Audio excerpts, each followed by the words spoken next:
नमस्कार, मैं साक्षी। स्वागत है आपका हमारे चैनल पर। उत्तर प्रदेश में जो हो रहा है, क्या वो उत्तर प्रदेश के दलित चाहते हैं या राजनीतिक दल अपनी राजनीतिक आकांक्षाओं को सत्ता में परिवर्तन करने के लिए दलितों से अपेक्षा कर रहे हैं? ये सवाल उत्तर प्रदेश में हुए हाल के राजनीतिक घटनाओं से जुड़ा हुआ है। पहला वाक्य 20 फरवरी का है, जब राहुल गांधी अपने संसदीय क्षेत्र रायबरेली के अपने दौरे पर थे, जहां राहुल गांधी ने सभा संबोधित करते हुए दलितों के सामने ये सवाल रख दिया कि मायावती अपने पुराने अंदाज में चुनाव में हिस्सा क्यों नहीं लेती है। उन्हें भारतीय राष्ट्रीय विकासशील समावेशी गठबंधन का हिस्सा होना चाहिए। कांग्रेस 2027 में होने वाले विधानसभा चुनाव से पहले दलित समुदाय को एकजुट करने के लिए राज्य भर में कई कार्यक्रम कर रही है। वहीं दूसरा वाक्य फरवरी में ही लखनऊ के गोमती नगर में आयोजित भाजपा के एक सेमिनार का है।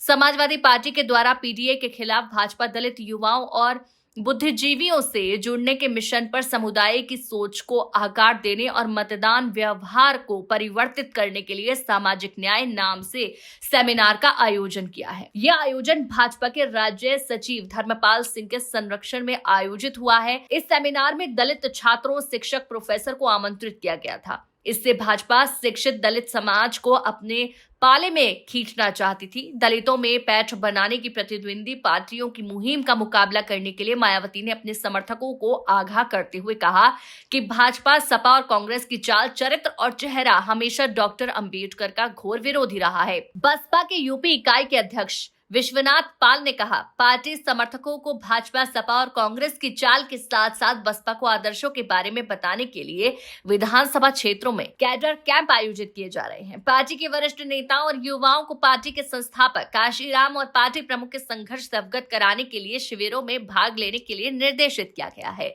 अब सवाल है कि क्या बसपा की रणनीति दलितों की उस राजनीतिक स्मृति को जमीन पर उतार पाएगा जिसकी शुरुआत BS4 से होते हुए 2007 में बसपा सरकार के रूप से सामने आई थी। बसपा के एक पुराने कार्यकर्ता का मानना है कि बसपा को राजनीतिक खेल सजाने के लिए रणनीति परिवर्तित करने की जरूरत नहीं है, बल्कि पुराने रणनीति का फिर से देखने और समझने की जरूरत है, क्योंकि आज भी मायावती की राजनीतिक शक्ति का प्रभाव उत्तर प्रदेश के राजनीतिक मायनों में को बदल सकता है। मायावती के कृतित्व की एक गहरी छाप आज भी उत्तर प्रदेश पर है। मसलन लखनऊ में भव्य स्मारक, पार्टी कार्यालय, अंबेडकर स्मारक, पार्क, उद्यान, सड़कें और पुल आदि। जाहिर है कि ये कृतियां आज भी दलितों के राजनीतिक यादों में जिंदा है, लेकिन इस स्मृतियों को कैसे राजनीतिक व्यवहारिकता का रूप दिया जाए, ये मायावती के लिए कड़ी चुनौती होगी। लोक नीति CSDS के चुनाव पश्चात सर्वे के अनुसार पार्टी के अपने पारंपरिक मतदाता जाट ऑफ वोट का केवल 44% ही बरकरार रखा, जो 2014 में 68% से कम है। इसके अलावा गैर जाटव दलित वोट का केवल 15% ही बरकरार रखा, जबकि एक दशक पहले